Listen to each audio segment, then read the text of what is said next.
विजय माल्या, एक नाम जो एक समय था बिजनेस की दुनिया का शाइनिंग स्टार, किंगफिशर का राजा, जेट सेटिंग लाइफस्टाइल का मालिक, लेकिन आज उनके नाम के साथ जुड़ी है कंट्रोवर्सीज, लोन डिफॉल्ट्स और कोर्ट केसेस की लंबी लिस्ट। ये कहानी है उनके राइज एंड डाउनफॉल की। विजय माल्या का जन्म 1955 में हुआ। फैमिली बिजनेस को संभालते हुए उन्होंने यूनाइटेड ब्रेवरीज को नए हाइट्स तक ले जाना शुरू किया। किंगफिशर बियर ने अपना अलग ही ब्रांड वैल्यू बनाया, इंडिया का फेवरेट बन गया। उनका विजन सिर्फ बियर तक सीमित नहीं रहा, एविएशन इंडस्ट्री में भी वो अपना एक एम्पायर बनाना चाहते थे। किंगफिशर एयरलाइंस 2005 में लॉन्च हुई, एक लग्जरी एयरलाइन जिसका एम था इंडिया में फ्लाइंग को रिडिफाइन करना। लेकिन 2012 तक किंगफिशर एयरलाइंस भारी नुकसान में जा चुकी थी। कर्मचारियों की सैलरी नहीं दी जा रही थी, टैक्स बकाया थे और फ्लाइट्स ग्राउंडेड थी। सबसे बड़ा झटका तब लगा जब सामने आया कि विजय माल्या ने भारत के 17 बैंकों से करीब 9,000 करोड़ का कर्जा लिया था और चुका नहीं पाए। इन बैंकों में state bank of India, Punjab national bank और अन्य प्रमुख बैंक शामिल थे।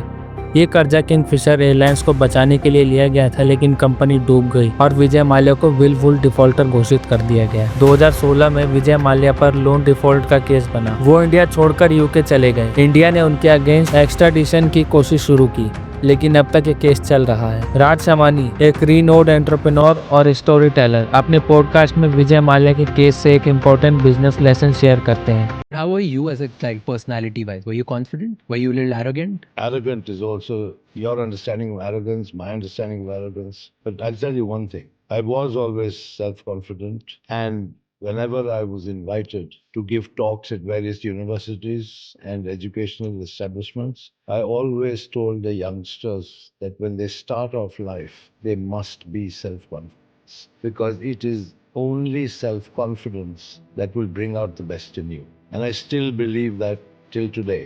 And because I started young, I am passionate about youth empowerment. आज विजय माल्या यूके में है, जहां से वो इंडिया के कोर्ट्स का सामना कर रहे हैं। उनकी कहानी हमें सिखाती है कि बिजनेस में सक्सेस के साथ अकाउंटेबिलिटी कितनी जरूरी है। किंग ऑफ गुड टाइम से लेकर कोर्ट के मुकाबले तक विजय माल्या की कहानी एक लेसन है हम सबके लिए। बिजनेस में सपने बड़े होने चाहिए, लेकिन जमीन से जुड़ना भी उतना ही जरूरी है। अगर आपको ये कहानी पसंद आई तो लाइक करें, शेयर करें और कमेंट में बताएं आपका क्या ओपिनियन है।